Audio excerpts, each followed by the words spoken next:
Assalamualaikum warahmatullahi wabarakatuh. Kita Waalaikumsalam warahmatullahi warahmatullahi wabarakatuh. mengawali pelaksanaan ujian komprehensif, dan tentu pelaksanaan ujian komprehensif ini kita buka dengan sama membaca basmalah. Bismillahirrahmanirrahim.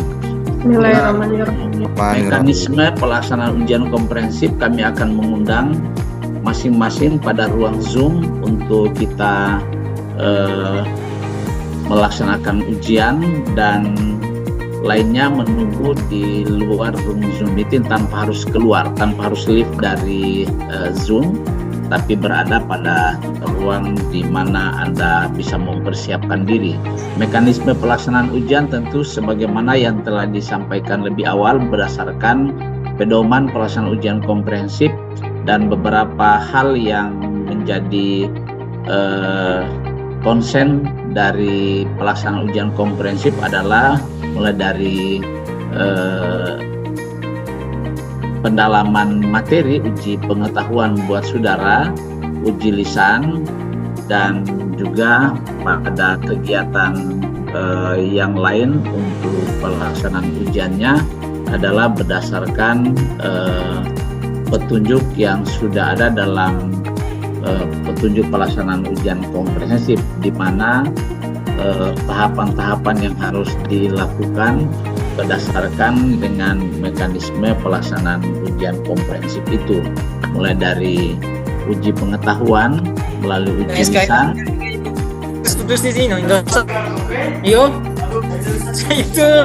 hilang suara.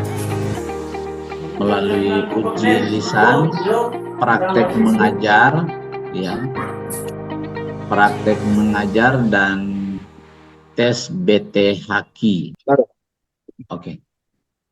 Baik, kita mengawali dengan mengucapkan basmalah. Bismillahirrahmanirrahim. Bismillahirrahmanirrahim. Saudara Prayogi, Ya, Pak. Anda disilakan ya untuk menjelaskan bagaimana terkait dengan teori belajar dan pembelajaran,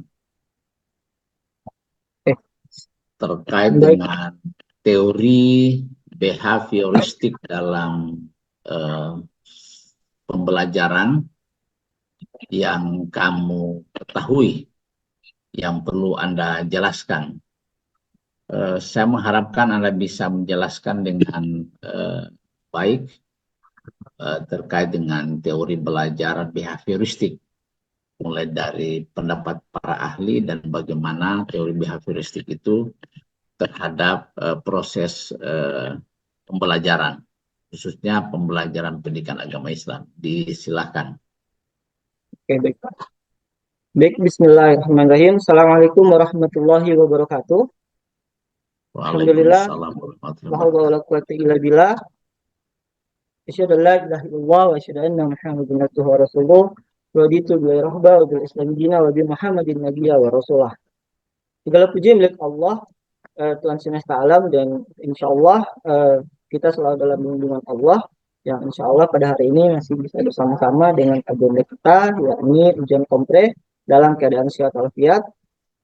Salawat serta salam kita aturkan kepada legenda kita Nabi Muhammad SAW. Semoga rahmat dan maghfirah dari Allah akan selalu bercurah ke beliau, keluarga, sahabat, dan insya Allah sahabatnya nanti akan sampai kepada kita selaku umat yang masih mengikuti jejak dan langkah beliau.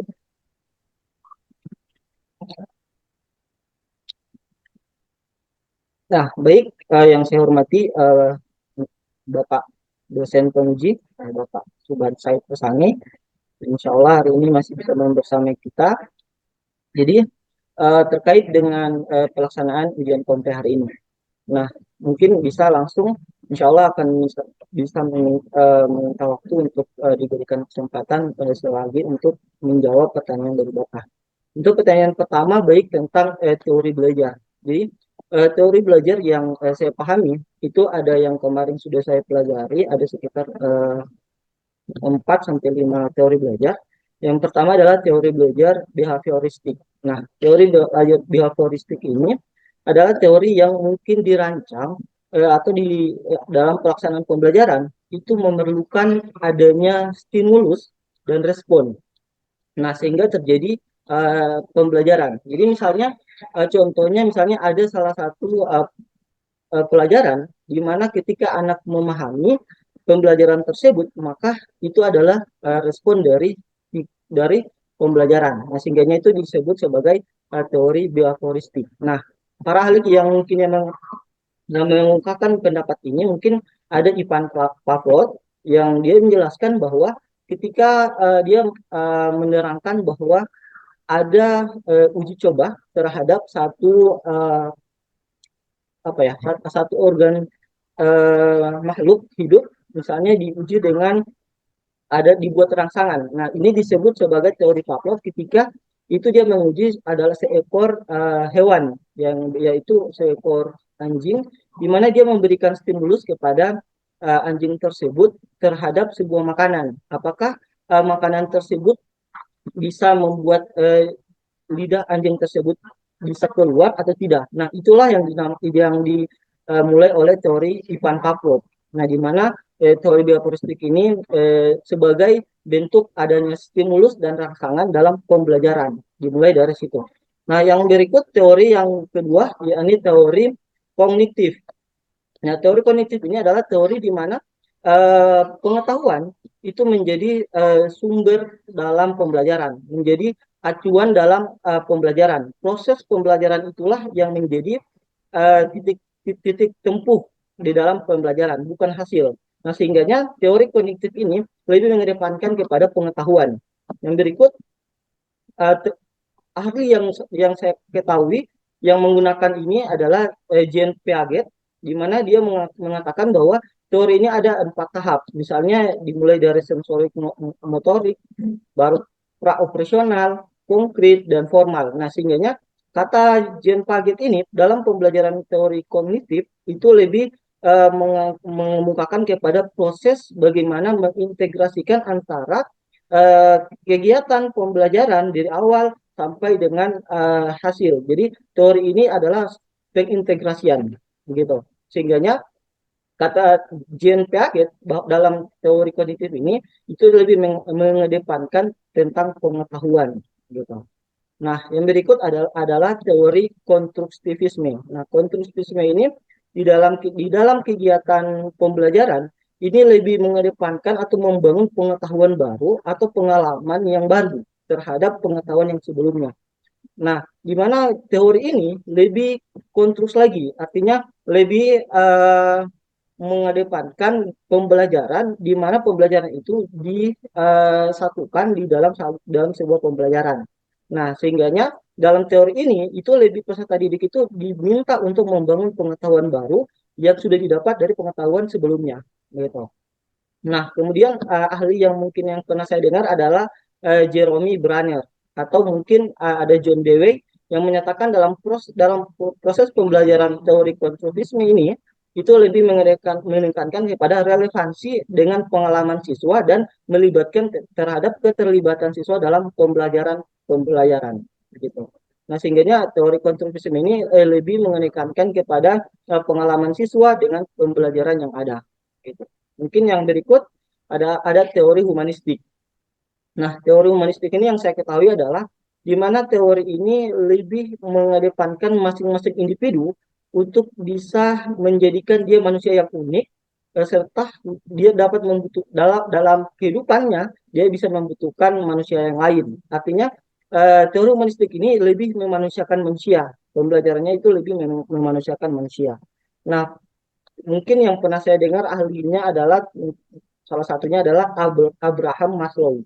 Nah, Abraham Maslow ini dikenal dengan teori hierarki kebutuhan yang menyatakan bahwa kebutuhan dasar seperti kebutuhan psikologi, keamanan itu harus dipenuhi terlebih dahulu sebelum masuk dalam pembelajaran. Sehingga dalam teori humanistik ini yang dikatakan oleh Abraham Maslow, sebelum melakukan pembelajaran maka dipenuhi dulu kebutuhan psikologi dari peserta didik sehingga dalam pembelajaran itu bisa lancar dan sukses.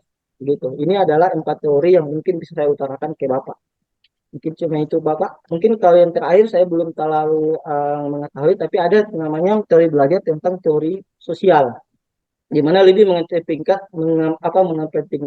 tentang bagaimana pembelajaran itu diangkat dengan uh, lebih membantu yang lain. Jadi teori belajar sosial ini maksudnya adalah lebih membutuhkan bantuan orang lain, gitu. Mungkin hanya itu Pak. Ya, pada teori belajar yang Anda jelaskan terkait dengan kemampuan dalam proses pembelajaran, maka hal yang perlu Anda kembangkan dari teori Maslow itu sebetulnya dalam proses pembelajaran bagaimana sih? Oh iya, jadi teori Maslow ini maksudnya yang lebih dikembangkan adalah, jadi ketika saya sebagai seorang guru, biasanya banyak yang saya dapati adalah guru-guru itu ketika melakukan pembelajaran mereka langsung melakukan pembelajaran seperti bagaimana biasa. Hanya saja yang perlu kita tekankan sebelum kegiatan pembelajaran berlangsung itu harus ada rasa yang harus kita penuhi. Nah, rasa inilah yang dinamakan dengan psikologi sebelum kita memulai pembelajaran. Misalnya, rasa tersebut terkait dengan rasa senang, rasa kegembiraan ketika mengikuti pembelajaran. Jadi yang perlu ditekankan di dalam proses pembelajaran yang dikatakan oleh Abraham Maslow ini adalah penuhi kegembiraan atau rasa ke apa ya? Mungkin kesedihan, kegelisahan yang mereka alami sebelum masuk ke sekolah itu harus dihilangkan dulu agar peserta didik sudah siap belajar. Jadi di dalam pembelajaran ini diminta guru untuk melihat apakah kesiapan peserta didik dalam belajar itu sudah terpenuhi atau belum. Begitu Pak.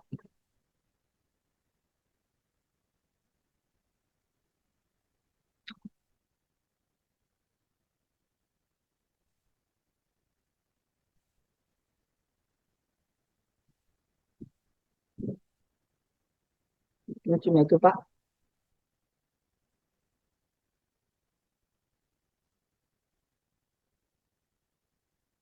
Mohon izin Pak Eka Rahmawan di keluar dulu Pak. Ya, Ini Pak. nah itu pada aspek proses pembelajaran terkait dengan teori yang dikembangkan oleh Abraham Maslow. Nah, pada proses pembelajaran apa sih yang perlu Anda kembangkan? Ya, Anda kembangkan terkait dengan teori pembelajaran humanistik ini. Misalnya pada teori pembelajaran humanistik, Anda kenal teori oleh Carl R. Roger bahwa pada pengembangan pembelajaran oleh Roger ada dua ciri belajar, belajar yang bermakna dan belajar yang tidak bermakna. Menurut Anda yang bermakna itu bagaimana sih? Oke. Baik, kalau dalam pembelajaran bermakna yang mungkin disebut oleh Carl Rogers, itu adalah pembelajaran yang meminta si guru untuk lebih menerangkan pelajaran yang lebih dibutuhkan oleh siswa. Jadi dalam konteks pembelajaran bermakna, misalnya guru hanya menyebutkan hal-hal yang sangat dibutuhkan oleh peserta didik di dalam pembelajaran. Contoh, misalnya ketika siswa tidak tahu tentang pelaksanaan sholat, maka guru itu harus melakukan pembelajaran bermakna dengan bagaimana apakah atau bagaimana pentingnya sholat, begitu. Jadi mengapa sholat itu menjadi penting, sehingganya dalam proses pembelajaran bermakna ini akan meminta siswa untuk bisa berpikir lebih agar mereka tahu tentang apa itu sholat, apa gunanya sholat dan lain sebagainya. Begitu. Itu untuk pembelajaran bermakna. Kalau pembelajaran yang tidak bermakna itu adalah pembelajaran yang mendukung. Misalnya dalam keadaan ketika pembelajaran tentang sholat itu apa hal-hal yang dapat mendukung. Misalnya ketika kita sholat, sebelum kita sholat kita berwudu.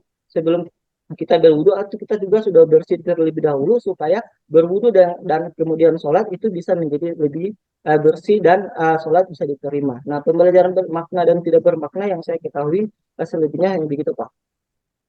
Ya, terus pada pembelajaran lebih lanjut dalam proses belajar itu oleh teori belajar humanisme itu seperti apa sih? bagaimana Jadi proses belajar yang terdapat terjadi menurut teori belajar humanisme itu menurut Anda?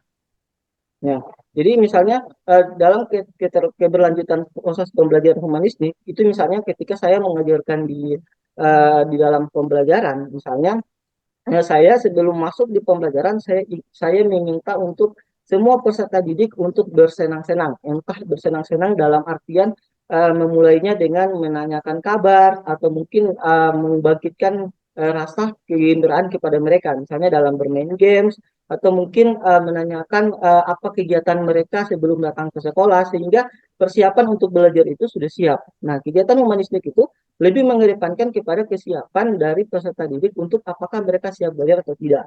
Nah, sehingga dalam teori humanistik ini, teori belajar yang memanusiakan manusia ini akan lebih menekankan kepada peserta didik, akan lebih berpusat ke peserta didik supaya pembelajaran yang ingin dicapai itu terpenuhi. Itu yang keberlanjutan yang akan saya lakukan misalnya dalam kegiatan pembelajaran humanistik ini, Pak. Ya, di teori belajar humanistik ini oleh Roger juga bahwa peran guru dalam kegiatan belajar itu sebagai fasilitator yang berperan aktif dalam proses pembelajaran. Nah, sebagai fasilitator, menurut Anda peran guru itu seperti apa sih? Oke, jadi dalam pembelajaran sebagai guru itu sebagai fasilitator, ini adalah kegiatan di mana guru itu memfasilitasi atau mengadakan materi-materi apa saja yang diperlukan dalam pembelajaran. Nah, menurut Carl Rogers, dia menerangkan tentang bagaimana guru itu menyediakan materi, alat, dan bahan dalam pembelajaran sehingga di dalam kegiatan pembelajaran siswa itu melakukan pembelajaran dengan sendirinya. Jadi mereka mencari tahu tentang pembelajaran apa hari ini. Jadi guru hanya menceritakan atau membahas tentang judul materi saja. Namun setelah itu siswa diminta untuk mengerjakan atau mencari tahu lebih tentang materi yang sudah dipelajari. Akan tetapi tetap sebelum itu guru tetap menyediakan media apa saja yang diperlukan dalam mencari informasi atau pengetahuan yang akan mereka pelajari. Begitu, Pak. Ya, itu terkait dengan teori humanistik. Tetapi dalam proses pembelajaran, khususnya pada pengembangan pembelajaran terkait dengan perumusan, apakah itu TP, apakah itu ATP, apakah itu TPACK, juga PBL atau PJBL. Anda bisa menjelaskan seperti apa itu? Oke, baik Pak. Nah, dalam kegiatan pembelajaran atau rumusan pembelajaran itu ada komponen-komponen yang harus apa ya, dilengkapi oleh guru. Nah, dalam kegiatan pembelajaran ini, salah satu yang mereka laksanakan harus ada adalah perangkat pembelajaran. Nah, di dalam perangkat pembelajaran ini ada yang namanya CP, TP, ATP, dan mungkin instrumen pembelajaran. Nah, dalam kaitan CP, ini adalah capaian pembelajaran dalam kegiatan pembelajaran yang harus dicapai oleh peserta didik dalam satu fase. Nah, dalam fase ini misalnya ada dibagi tiga, fase A dan fase B, fase C. Untuk yang kelas bawah, misalnya fase A untuk kelas 1-2, fase B untuk kelas 1, untuk kelas 3-4, fase C untuk kelas 5 dan 6. Nah, di dalam CP ini itu terdapat atau termuat materi-materi yang harus mereka capai di dalam satu fase. Misalnya fase A itu berkaitan dengan pembelajaran tentang sholat. Nah, maka di dalam fase tersebut itu yang mereka harus lewati, harus mereka capai. Nah, itu yang dimaksud dengan CP. Kemudian di dalam TP, nah di dalam TP ini lebih runtut lagi. Ketika mereka sudah melakukan CP, ketika guru sudah melakukan CP, maka hal yang berikutnya yang mereka lakukan adalah menentukan TP. Nah, menentukan TP ini dilihat dari fase-fase yang ada. Misalnya kalau dilihat dari fase A, berarti rututan untuk TP maka diambil dari CP yang ada. Misalnya tentang sholat, jadi TP-nya jadi akan berurutan seperti misalnya apakah itu sholat, bagaimana peserta didik akan memahami tentang sholat, peserta didik akan memahami tentang ketentuan sholat. Nah, lalu itu akan dijadikan sebagai TP. Nah, TP ini adalah tujuan pembelajaran yang harus mereka capai dalam setiap kali pertemuan atau setiap kali pembelajaran dilaksanakan. Nah, Di dalam TP ini guru diminta untuk betul-betul merumuskan TP dengan sesuai dengan kebutuhan yang diperlukan. Nah, kemudian ada ATP. Nah, di dalam ATP ini itu adalah alur tujuan pembelajaran. Di mana bagaimana untuk mencapai TP tersebut, maka guru diminta untuk merumuskan atau menjabarkan lagi langkah-langkah apa saja yang akan mereka lakukan di dalam alur pembelajaran, alur tujuan pembelajaran. Jadi lebih lebih dikerucutkan lagi, ketika CP sudah didapat, maka dilaksanakan TP. Nah, ketika TP sudah didapat, maka ATP lah yang akan menjalankan proses pembelajaran, di mana ATP ini yang diminta untuk setiap guru disesuaikan dengan materi yang diambil di dalam TP. Nah, setelah dari TP baru kita masukkan dengan langkah-langkah pembelajaran. Nah, di langkah-langkah pembelajaran ini kalau dilihat itu mungkin ada 3 langkah. Langkah pertama yaitu inti pembelajaran. Nah, yang langkah kedua adalah langkah pertama adalah pendahuluan, langkah kedua adalah inti, langkah ketiga penutup. Nah, di dalam langkah-langkah inilah proses pembelajaran itu disesuaikan dengan ATP sama TP yang ada. Nah, lalu yang kemudian mungkin dilaksanakan instrumen pembelajaran atau instrumen penilaian, di mana dalam pembelajaran tersebut itu ada yang akan dinilai oleh guru terhadap peserta didik. Nah, mungkin secara singkat begitu, Pak. Apa Anda bisa jelaskan terkait dengan pendekatan TPACK yang dimaksud dalam proses pembelajaran? Iya, jadi dalam kegiatan TPACK ada berbagai macam model pembelajaran. Salah satunya ini adalah tentang pendekatan TPACK. Di dalam pendekatan TPACK ini adalah bagaimana guru menggunakan konten pembelajaran dengan pengetahuan lalu diintegrasikan dengan teknologi. Nah, model pembelajaran TPACK inilah yang akan membuat guru dan siswa itu lebih mengambil peran sebagai guru dan pelajar untuk lebih menggunakan teknologi untuk bahan pembelajaran. Jadi di dalam TPACK, model pembelajaran TPACK itu guru dengan siswa atau mungkin siswa diminta untuk menggunakan teknologi dengan seperlunya.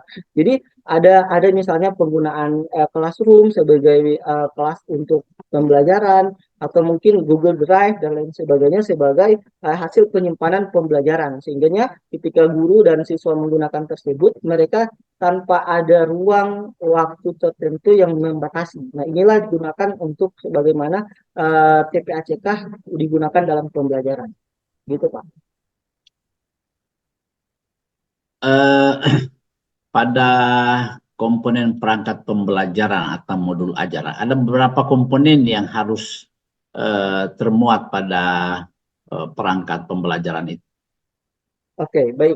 Jadi dalam komponen pembelajaran itu ada hal-hal yang memuat pembelajaran. Jadi di dalam komponen tersebut itu yang pertama kita harus menggunakan, harus terdapat identitas. Identitas itu termasuk identitas sekolah, penyusun, mungkin mata pelajaran dan lain sebagainya.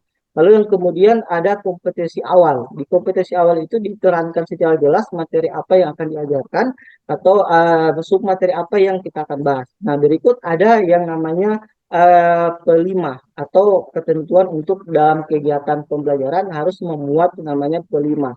Nah, P5 ini yang dimaksudkan dalam kegiatan pembelajaran itu adalah dia harus terkoneksi dengan profil pelajar Pancasila. Nah, yang berikut dia menyediakan media dan bahan ajar atau media ajar yang selanjutnya melakukan langkah-langkah pembelajaran yang saya sebutkan tadi, itu yang kelima. Dan yang keenam dia ada namanya rubrik penilaian. Nah, rubrik penilaian ini yang akan menilai dalam proses pembelajaran saat itu. Nah, yang berikut ada yang namanya Glosarium, atau mungkin itu sudah di terakhir di daftar isi atau di daftar pustaka yang terakhir. Namun sebelum itu ada juga materi-materi ajar yang diajarkan di dalam yang ada dicantumkan dalam komponen-komponen pembelajaran. Baik dari media materi ajar, LKPD dan lain sebagainya itu sudah termuat di dalam komponen-komponen pembelajaran. Itu yang saya ketahui, Pak. Ya, karena itu mungkin yang dimaksud komponen perangkat pembelajaran itu dimulai dari apa tujuannya, materi ajar, metode, media, dan LKPD serta instrumen asesmen yang dapat mengembangkan apakah itu critical thinking, apakah itu creative thinking, apakah itu reflective thinking maupun decision making. Nah, itu komponen-komponen yang paling tidak harus ada pada perangkat pembelajaran atau modul ajar yang kita siapkan. Selanjutnya, Saudara Prayogi, untuk aspek pengembangan penilaian asesmen dalam rancangan pembelajaran, apa saja yang ada di dalamnya pada asesmen rancangan pembelajaran itu? Oke. Jadi di dalam rancangan pembelajaran untuk asesmen pembelajaran, kalau dilihat dalam kurikulum Merdeka itu ada berupa asesmen awal atau asesmen formatif. Nah, asesmen formatif ini dilakukan sebagai bentuk dari kompetensi awal yang dimiliki oleh peserta didik. Ini adalah asesmen formatif dilakukan sebelum pembelajaran. Jadi ini akan dimuat atau akan melihat bagaimana kompetensi siswa di awal. Nah, selanjutnya setelah ada yang namanya asesmen formatif, lalu dia juga terbagi. Misalnya asesmen formatif diagnosis, asesmen formatif non kognitif, dan asesmen formatif kognitif. Nah, itu di bagian awal. Nah, yang berikut ada asesmen sumatif. Nah, asesmen sumatif ini dilakukan mungkin setelah pembelajaran selesai. Nah, ini untuk mengecek bahwa apakah semua pembelajaran yang telah dilakukan itu sudah tercapai atau belum. Jadi yang saya ketahui itu, Pak. Juga pada asesmen dalam rancangan pembelajaran itu di samping asesmen awal, formatif, sumatif juga ada teknik asesmen. Bagaimana Anda menerangkan teknik asesmen dimaksud itu? Baik, kalau dalam kegiatan teknik asesmen itu ada berbagai macam teknik. Jadi ada namanya teknik asesmen tertulis, di mana guru menyediakan asesmen yang diketik atau ditulis mungkin di kertas dan lain sebagainya, lalu akan dijawab oleh siswa. Itu untuk tes tertulis. Lalu tes lisan itu adalah tes yang dimana guru langsung menanyakan secara langsung kepada peserta didik. Nah, entah secara individu atau secara berkelompok. Nah, itu kalau tes tulisan. Yang berikut ada tes proyek. Nah, tes asesmen proyek ini adalah ketika teman-teman akan peserta didik akan membuat satu proyek di mana proyek itu yang mungkin menjadi hasil dalam pembelajaran. Nah, yang berikut ada observasi. Nah, observasi ini mungkin guru akan mengamati ketika keterlibatan siswa dalam kelompok. Nah, ini juga perlu dinilai dalam tes asesmen. Nah, yang mungkin yang terakhir itu ada portofolio, di mana siswa itu mengumpulkan semua bukti-bukti terhadap hasil kerja mereka di dalam pembelajaran atau periode pembelajaran. Itu yang saya ketahui, Pak. Kalau instrumen asesmen berorientasi HOTS itu apa yang Anda harus lakukan dalam prinsip-prinsip Merdeka Belajar misalnya? Nah, kalau kegiatan instrumen asesmen berorientasi kepada host, ini akan lebih meminta guru untuk bisa mengembangkan yang namanya keterampilan siswa di dalam menganalisis, mengevaluasi atau menciptakan sesuatu berdasarkan pengetahuan yang mereka pelajari. Jadi instrumen asesmen host ini yang dinamakan High Order Thinking Skill, di mana peserta didik itu diminta untuk lebih menganalisis, mengevaluasi atau menciptakan sesuatu berdasarkan pengetahuan yang mereka pelajari. Nah, instrumen ini berfokus pada pemikiran yang lebih kritis, kreatif, bukan cuma menghafal. Nah, yang berikut kalau dilihat dalam kurikulum Merdeka, maka asesmen ini harus fleksibel dengan karakteristik siswa, sehingga memberikan kesempatan bagi siswa untuk menunjukkan pemahaman mereka dengan cara yang berbeda. Nah, contoh misalnya kalau guru dalam memberikan tugas berupa analisis kasus, di mana siswa itu diminta menganalisis bagaimana ajaran Islam itu diterapkan dalam kasus-kasus kontemporer. Misalnya ada isu tentang lingkungan atau keadilan sosial. Jadi instrumen ini membantu siswa bagaimana meningkatkan pemikiran mereka terhadap isu lingkungan atau keadilan, sehingganya lahirlah pemikiran yang tingkat tinggi dan kreativitas dalam menyelesaikan masalah. Misalnya masalah isu lingkungan dan keadilan tadi. Mungkin itu, Pak. Oke, baik. Untuk tes uji pengetahuan ini kita nyatakan selesai, dan saya berharap Anda mempersiapkan diri untuk uji praktek mengajar dengan mempersiapkan semua komponen-komponen yang terkait dengan praktek pembelajaran yang Anda harus siapkan. Dan saya berharap pada sesi ini Anda bisa benar-benar melaksanakan dengan baik. Waktu masih tetap 20-25 menit Anda gunakan untuk proses praktek mengajar. Jadi silakan Anda untuk mempersiapkan. Anda bisa sambil berdiri juga bisa, duduk juga bisa. Tapi secara dialogis, ya. Ada. Ya. Baik. Bismillahirrahmanirrahim. Assalamualaikum warahmatullahi wabarakatuh. Alhamdulillah wa syukurillah wa la haula wa la quwata illa billah. Apa kabar adik-adik semua? Semoga semuanya dalam keadaan sehat walafiat. Amin. Baik, adik-adik, hari ini kita akan memulai pembelajaran kita. Namun, sebelum memulai pembelajaran kita harus dimulai dulu dengan berdoa. Kenapa? Karena berdoa merupakan sikap kita atau kehambaan kita kepada Allah. Nah, sehingganya perlu kita setiap kali melakukan aktivitas kita harus berdoa. Oke, berdoa dimulai.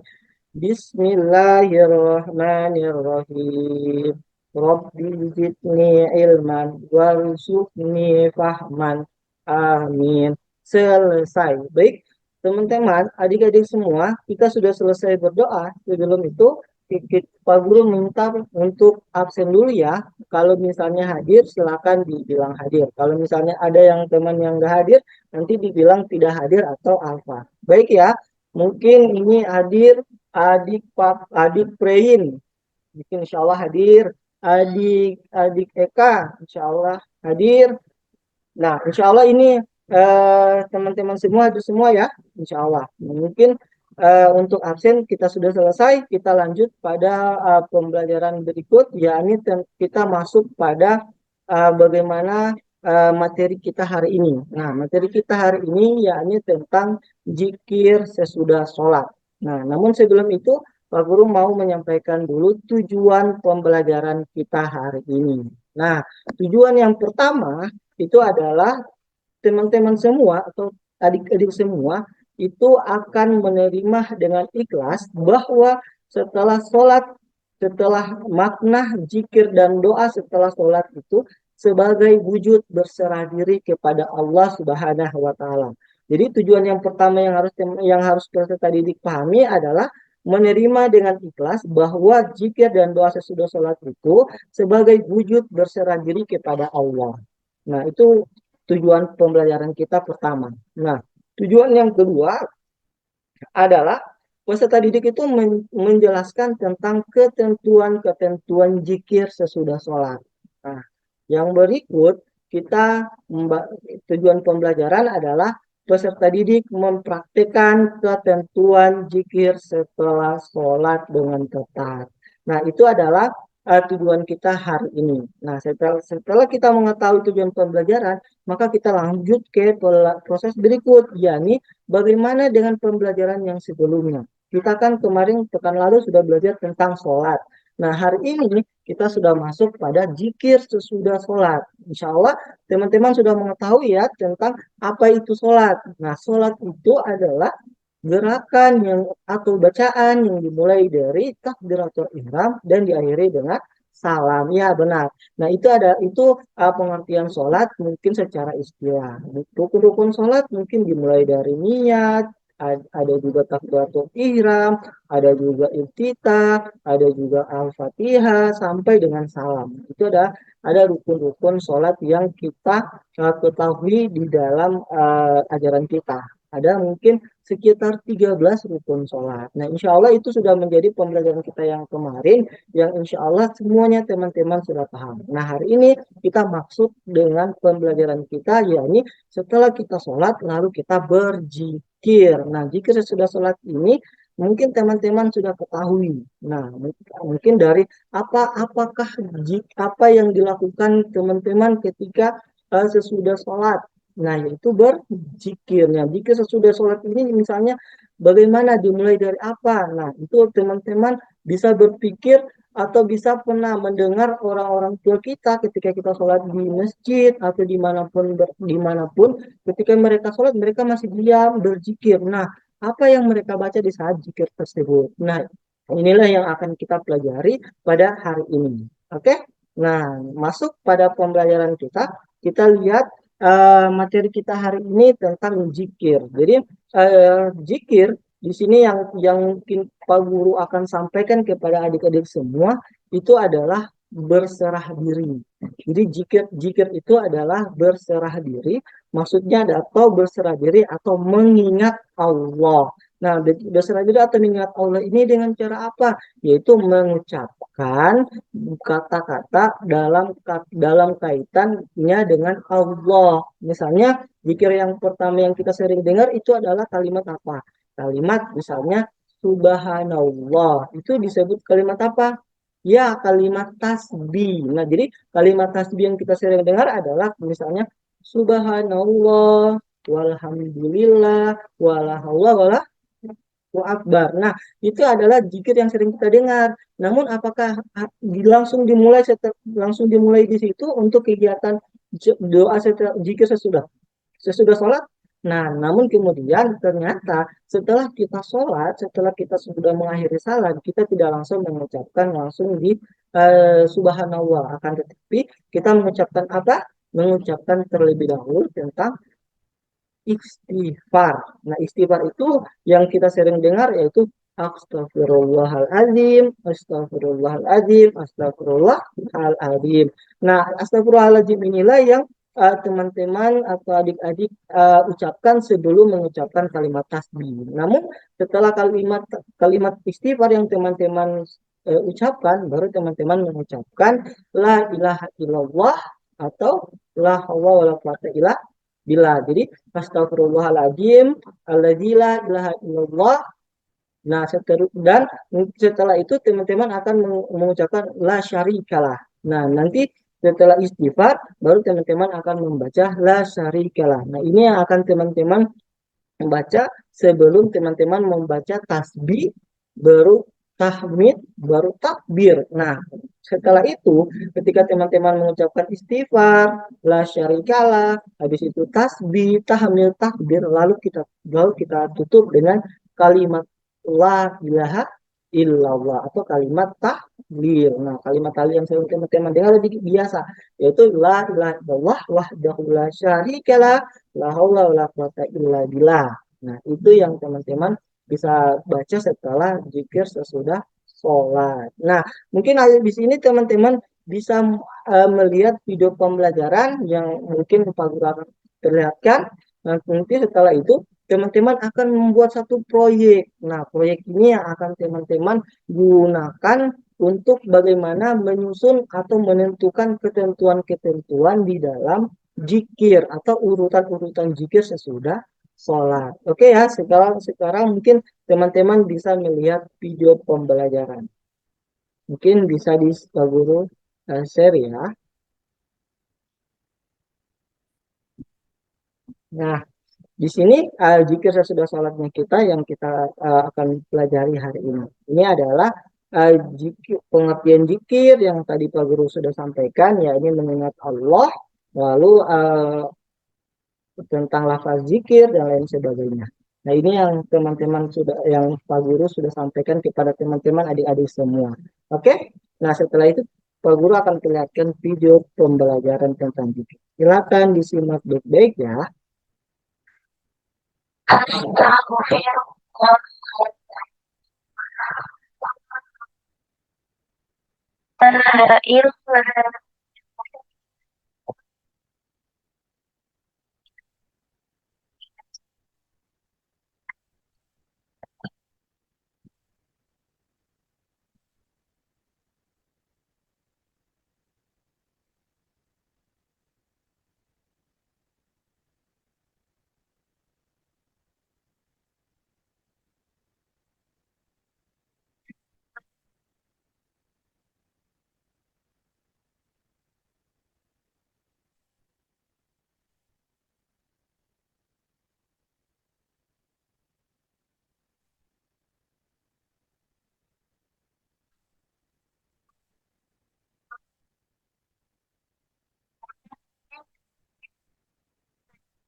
Nah, baik teman adik-adik. Nah, itu adalah video pembelajaran sekilas tentang zikir sesudah sholat. Jadi setelah kita membaca istighfar, membaca la syarikalah, membaca tahmid, tasbih, tahmid, takbir, dan diakhiri dengan tahlil. Nah, setelah itu adik-adik semua akan membuat proyek. Proyek yang akan teman-teman adik-adik laksanakan bagaimana menentukan eh, proyek yang tadi yang juga tentang sholat lalu dibuat sebagai eh, satu proyek untuk menyelesaikan pembelajaran hari ini.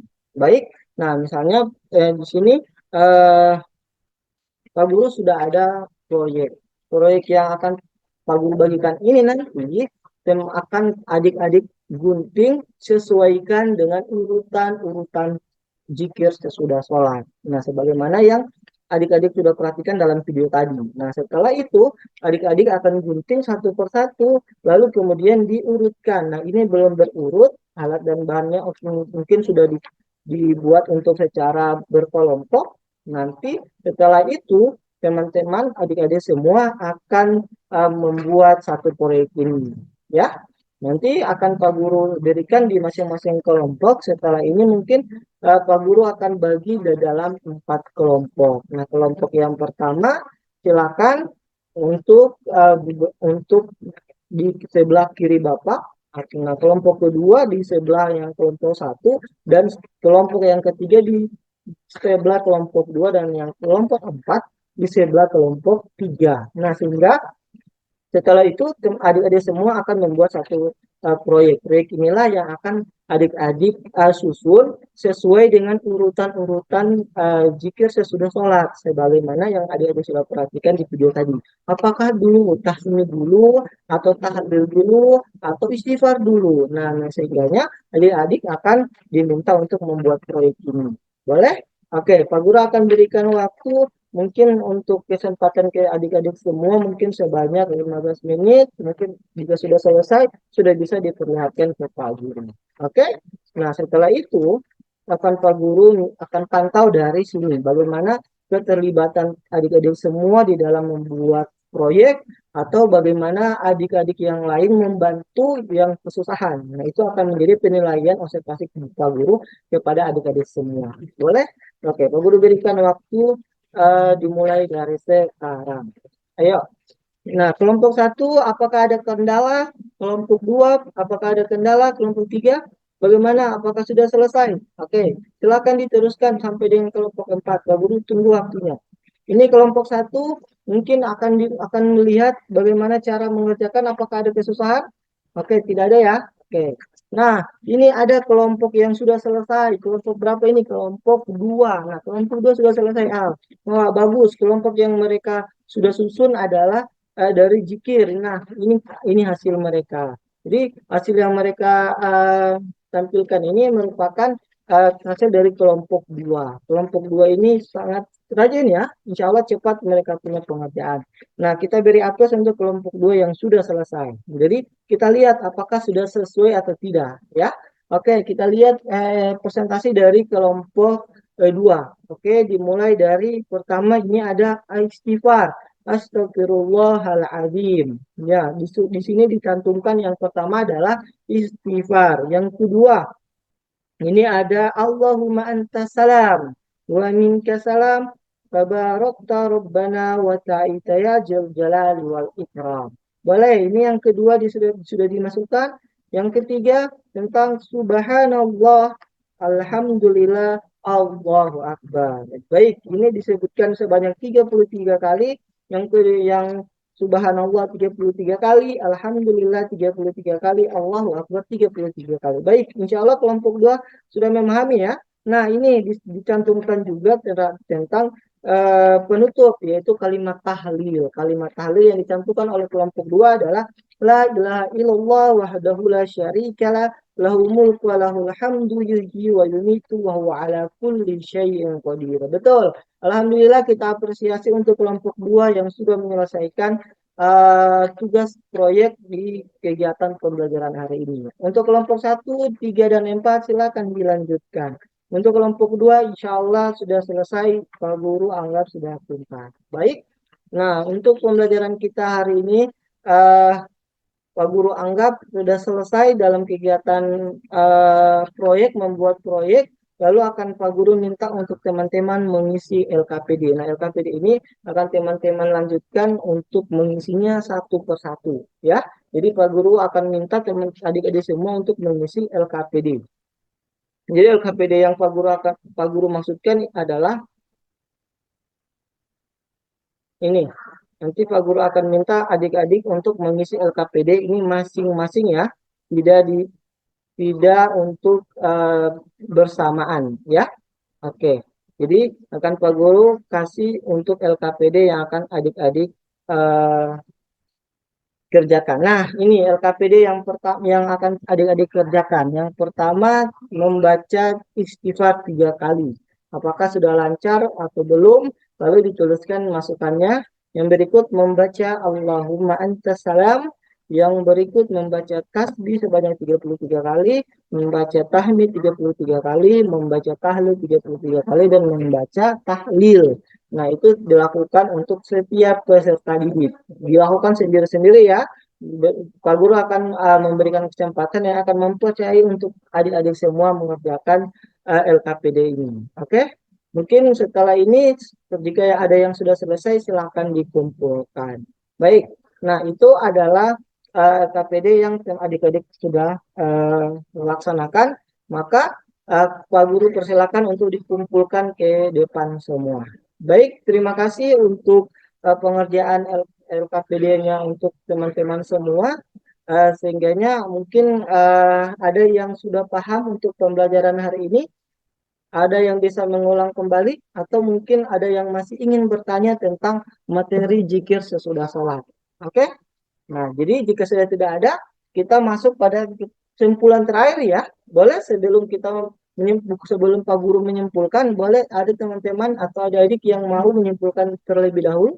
Oke, baik, adik praying. Silakan. Nah, baik.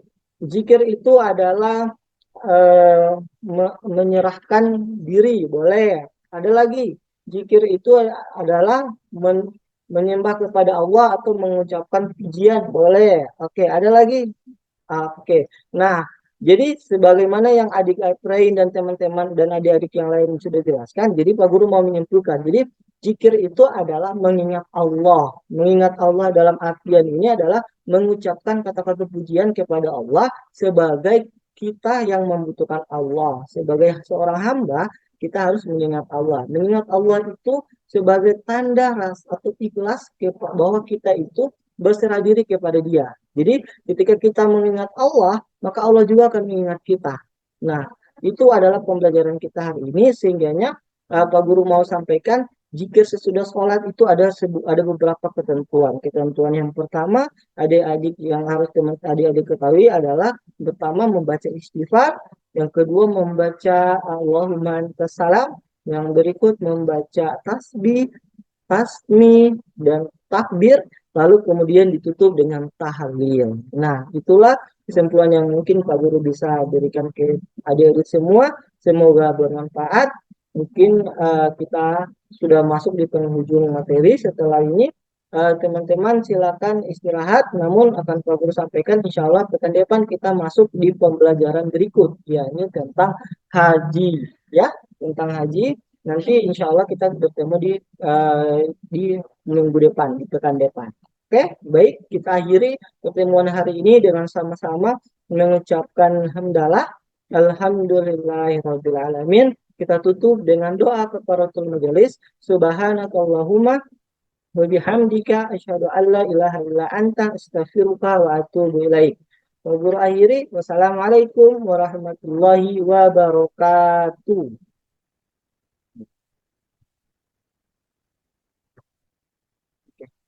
Selesai, Pak.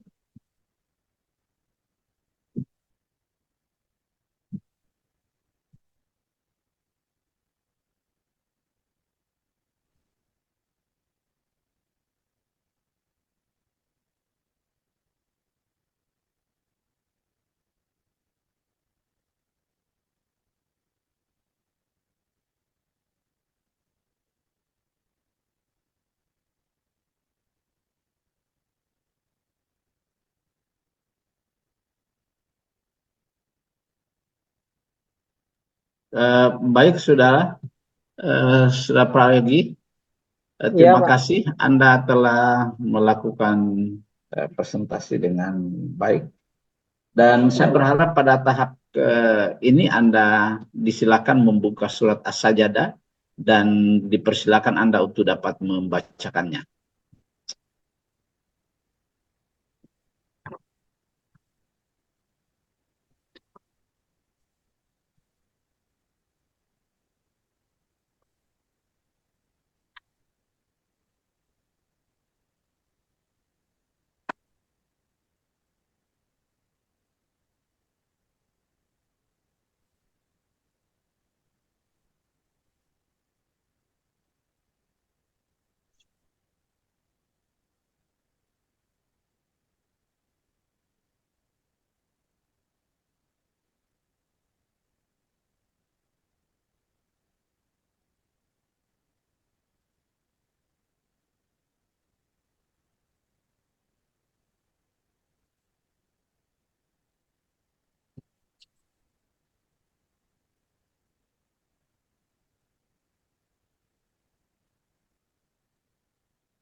Ayat berapa, Pak?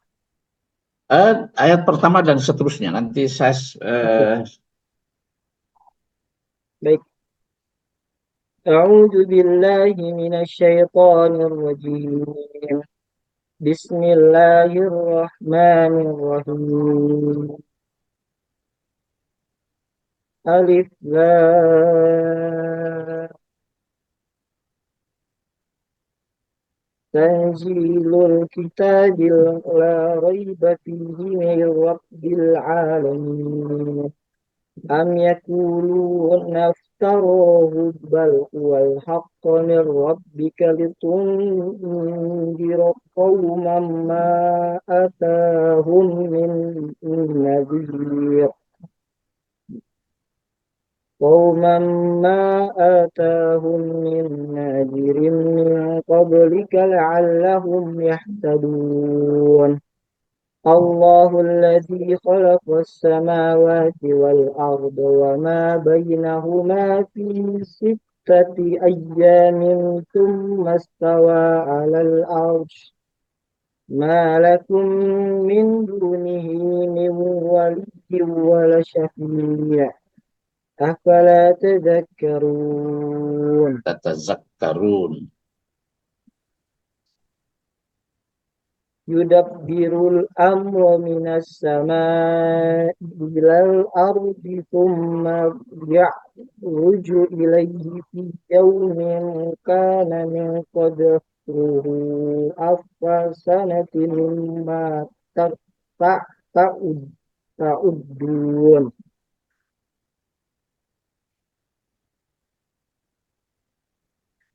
يعرج إليه في يوم كان مقداره ألف سنة مما تعدون.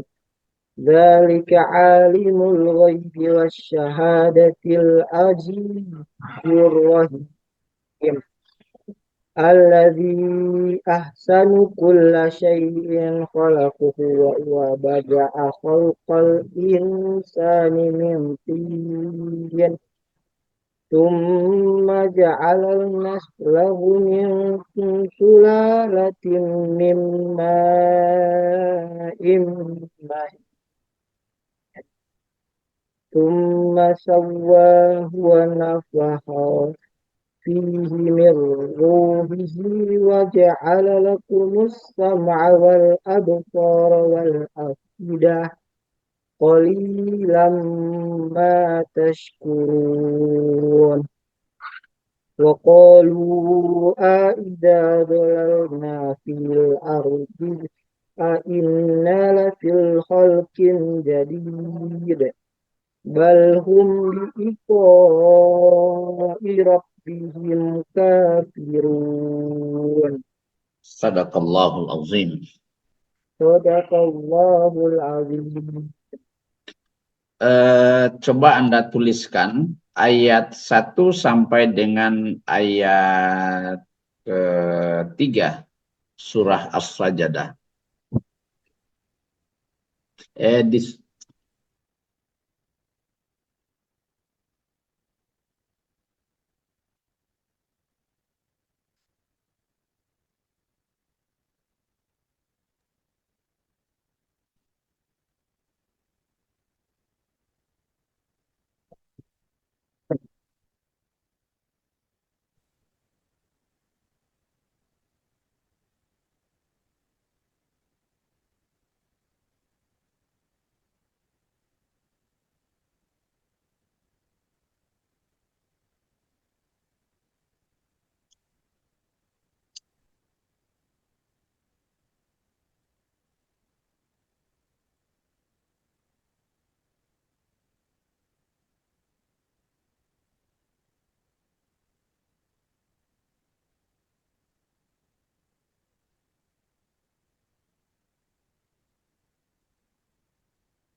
satu sampai 3.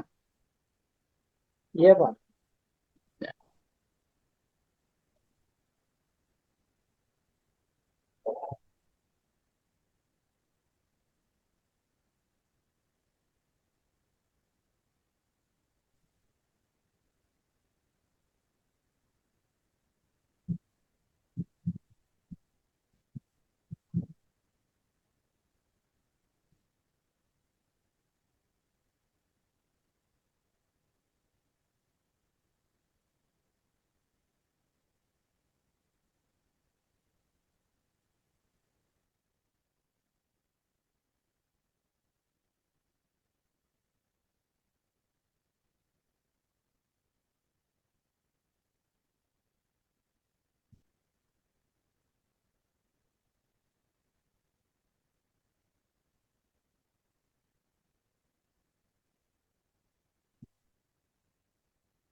Oh, satu apa?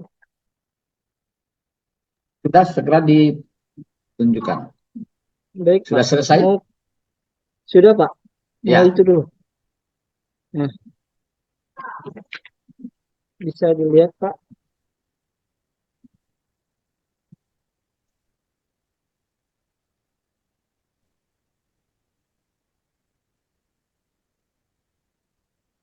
Coba anu,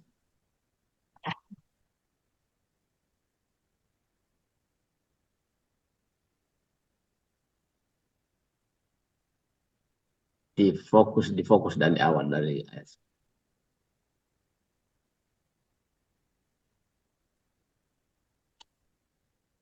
Bisa kelihatan, Pak. Coba jadi anu utama, kasih tampil itu. Ini kan Ini bisa saya di dilihat. layar besar. Coba Prayogi masuk di layar besar. Oh iya.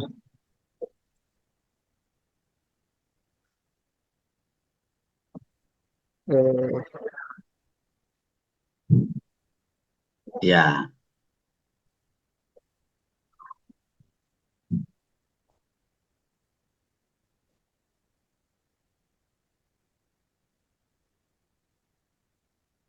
jadi ini Prayogi dari kemampuan menulisnya ini lebih dipermantap karena baik, Pak. kadang kita sebagai guru agama pun harus mampu untuk menulis ya secara baiklah, lebih jangan menggambar tapi menulis. Nah, jadi, lebih dipermantap, banyak latihannya sih. Membacanya oke, makhrajnya oke, sudah bisa, lebih dipermantap karena kita mempraktikkan dalam membaca sekaligus menulis. Sekali-sekali kan walaupun pakai pakai PowerPoint misalnya, di kelas ada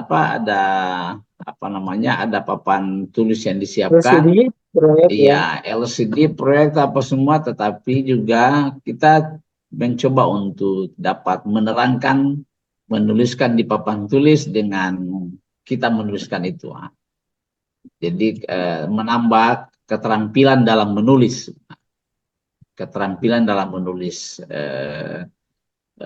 ayat-ayat yang kita tuliskan. Paling tidak kan kita membaca sudah bisa membaca kan alif lam mim, berarti kita bisa dapat mau mana alif lam mim tanzilu. Jadi kita lebih merapikan. Nah, begitu. Oke, saya kira Prayogi, terima kasih Anda sudah mampu mengawali tampilan pada ujian komprehensif ini, dan saya berharap lebih semangat, lebih termotivasi diri, nikmati kegiatan proses ini sampai akhir. Saya silakan Anda untuk dapat mengundang teman masuk, baru Siap. gantian. Siap, Pak. Syukron, Pak. Syukron, terima kasih Syukron. banyak. Ya, sama-sama.